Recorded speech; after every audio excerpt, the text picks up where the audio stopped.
Hello and welcome to Last Food and Barbecue. Let's make almond flour waffles. For this you need 2 eggs, 1 deciliter or 2/5 of a cup of heavy cream.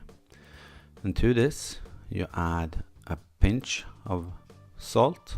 I'm using pink Himalayan salt.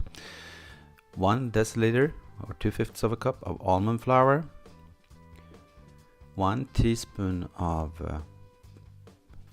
psyllium husk. And 1 teaspoon of baking powder. Using a hand mixer, just mix it thoroughly so it's really smooth. Put it aside and let it rest for 5 minutes while melting some butter in the waffle iron. Wipe it around everywhere so that it won't stick once you cook it, and then add 1/4 of the mixture to each waffle. Depends on your waffle iron, of course, but you know that best. Cook them until the machine tells you they're ready, or check them to see when they're golden brown. Serve them up with some cream and berries. I used blueberries. There we go, some almond flour waffles. Let's try these then.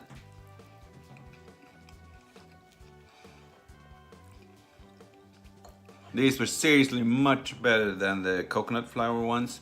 Helena loved them, so I guess everyone's happy. Thank you for watching. Bye.